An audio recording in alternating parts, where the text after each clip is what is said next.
Hey, you. Yeah, get in here. New Erik Karlsson trade news just dropped, and this time it's real. It actually happened. Erik Karlsson will be teaming up in Pittsburgh with local Cole Harbor boy Sidney Crosby. So here's the deal. First off, it's a three-way trade with San Jose, Pittsburgh, and Montreal also sneaking in. Pittsburgh, winners of the sweepstakes, get Karlsson, Rem Pitlick, Dylan the Hammer Hamelic, and a 2026 third-round pick from San Jose. The Sharks get Mikael Granlund, Jan Rutta, Mike Hoffman, along with Pittsburgh's first in 2024. Seems a bit light, but we'll talk about that in a second. Finally, the Canadiens jump in, receive Jeff Petrie, Casey DeSmith, and Nathan Legier, along with Pittsburgh's second-round pick in 2025. And that's the mic drop. The Kyle Dubas era in Pittsburgh is now kicking into gear, and San Jose finally gets off that horrid contract, and they only had to retain $1.5 million to do so. Sort of. And there lies the value of this deal for San Jose. If you think, well, they only got one first-rounder, that seemed to be the biggest hang-up among most hockey teams looking to deal for Karlsson, and they wanted San Jose to retain a solid chunk of the deal. But that $1.5 million represents only 13% of his salary, where other teams are asking for at least 25%. The thing about Karlsson's contract is just how long it is. Like, the thing will still be active until the 2027 NHL season. And it's fun to see where Mike Grier will take this team, one that's been pretty competitive now since the 04-05 lockout, but with the 34-year-old Logan Couture and a 36-year-old Mark-Edward Vlasic, who doesn't seem to have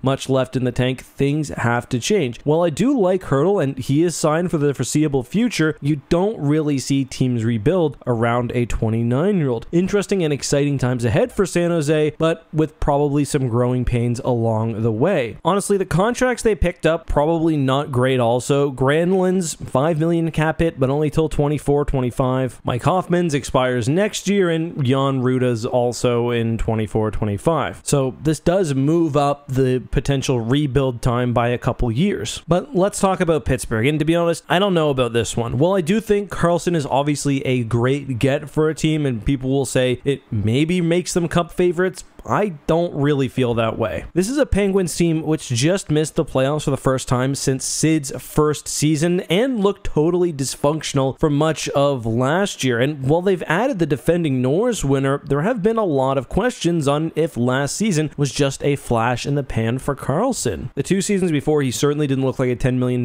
man, but with different health status, it's hard to see what he could look like next year. But the Penguins also just got older. Karlsson also adds to their list of players over 30, which now comprises over half their team. That's very strange for the modern NHL. On the offensive side, they have only 3 players under 30, which seems wild, and that includes the new Pitlick. I'm also not sure if I trust Tristan Jarry to carry the team if the big names especially start collecting injuries. Dubas did just pay the man, so at least his boss is backing him, but I guess we'll see. But the Penguins have also now really committed to this core over the next year or two. And I mean, when you've got Sidney Crosby, arguably the best player in a generation, near the middle to end point of his career, you kind of gotta go in. On a positive note, assuming everyone does have good health, the Penguins are going to have a nasty power play. Crosby, Malkin, Letang, and now Karlsson. More teams are running 2D on the power play. I wouldn't be surprised to see them do that. Then you could throw in whoever as the 5th guy. And finally, once again,